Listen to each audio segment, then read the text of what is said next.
Hello foodies, welcome back to my channel. But ఇది నేను చూపించే రెసిపీ వచ్చేసి చికెన్ కబాబ్ ఇంట్లో ఎలా ప్రిపేర్ చేసుకోవాలో చూపిస్తున్నాను. చూసేయండి, తప్పకుండా ట్రై చేయండి. చికెన్ కబాబ్ చేయడానికి అయితే బోన్లెస్ చికెన్ ఉండాలి. సో చికెన్ తీసుకుని దాంట్లో కొంచెం సాల్ట్, లెమన్ రసం పిండుకొని మొత్తం వాష్ చేసుకొని పెట్టేసుకోవాలి. పెట్టేసుకున్న తర్వాత దాంట్లోనే టేస్ట్కి తగ్గట్టుగా సాల్ట్, 1.5 స్పూన్ వరకు కారము, కొంచెం పసుపు, chicken masala, mutton masala and garam masala, అల్లం వెల్లుల్లి పేస్ట్ వేసుకొని దాంట్లోనే ఒక స్పూన్ నింపుగా ఆయిల్ యాడ్ చేసుకోవాలి అండ్ కొంచెము లెమన్ వేసేసుకొని మొత్తం మంచిగా మ్యారినేట్ చేసుకోవాలి చికెన్ అంతా. సో మ్యారినేట్ చేసుకున్న చికెన్ని ఒక 2 అవర్స్ అయితే ఫ్రిడ్జ్లో పెట్టేసుకోవాలి.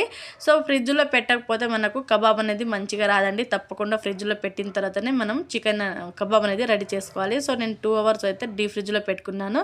సో పెట్టుకున్న తర్వాత తీసి మళ్ళీ మనం ఒక కడ్డీ తీసుకొని, కబాబ్ కడ్డీ తీసుకొని దాంట్లోనే ముక్కలు ఒకటొకటిగా గుచ్చుకుంటూ మనం మొత్తం గుచ్చేసుకోవాలి. మనకి ఎన్ని ముక్కలు కావాలి, ఎన్ని పడుతుందో దాంట్లో కడ్డీలో పెట్టేసుకొని, నేనైతే ఇక్కడ కట్టెల పొయ్యి మీద చేస్తున్నానండి. అంటే ఇది విలేజ్లో చేస్తున్నాను, మా అత్తయ్య వాళ్ళ ఇంట్లో. చాలా అంటే చాలా బాగా వచ్చింది.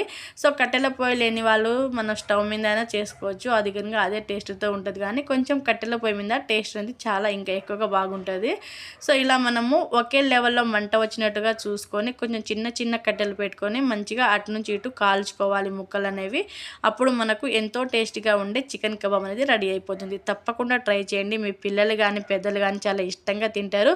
సో మనం బయట తీసుకొచ్చి తింటాం కదా, అదే టేస్ట్తో ఉంటుందండి. చాలా సింపుల్గా చేసుకోవచ్చు. నేను పెట్టిన ఇంగ్రీడియంట్సే పెట్టండి, ఎక్కువ పెట్టాల్సిన అవసరమే లేదు. కాకపోతే తప్పకుండా మనం ఫ్రిడ్జ్లో ఎంతసేపు అయితే పెట్టుకుంటామో మ్యారినేట్ చేసి అంత టేస్టీగా ఉంటుంది. సో సగం అంత మంచిగా కాల్పిన తర్వాత దానిపై నుంచి ఒకసారి ఆయిల్ అంతా అప్లై చేసేసుకోవాలి. సో అప్లై చేసుకుని వల్ల మనం మంచిగా కాల్చుకోవాలి.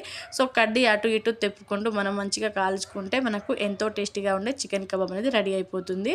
సో తప్పకుండా ట్రై చేయండి. మీకు ఎలా వచ్చిందో కామెంట్ సెక్షన్లో కామెంట్ చేయండి. ఇలాంటి మంచి మంచి వీడియోస్ కోసం మన ఛానల్ తప్పకుండా సబ్స్క్రైబ్ చేసుకోండి అండ్ లైక్ చేయండి, షేర్ చేయండి, కామెంట్ చేయండి. ఇక్కడ కబాబ్ చేస్తుండే మా బాబు ఏడుస్తున్నా, అందుకే అత్తయ్య అయితే ఎత్తుకున్నారు.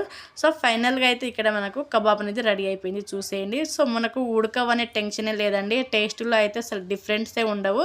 సో మనం బయట తీసుకొచ్చి తింటాం కదా, అదే టేస్ట్తో ఉంటుంది. తప్పకుండా ట్రై చేయండి. సో ఫైనల్గా అయితే కబాబ్ అయితే రెడీ అయిపోయింది. చూసేయండి, తప్పకుండా ట్రై చేయండి. మీకు ఎలా వచ్చిందో కామెంట్ సెక్షన్లో కామెంట్ చేయండి. ప్లీజ్ అండి, చాలామంది చూస్తున్నారు, లైక్ చేయట్లేదు, అలాగే సబ్స్క్రైబ్ చేసుకోవట్లేదు. తప్పకుండా సబ్స్క్రైబ్ చేసుకోండి, అలాగే లైక్ చేయండి. ఫైనల్గా అయితే కబాబ్ అయితే రెడీ అయిపోయింది. Thank you for watch. Thank you all. Bye bye. Please like and subscribe.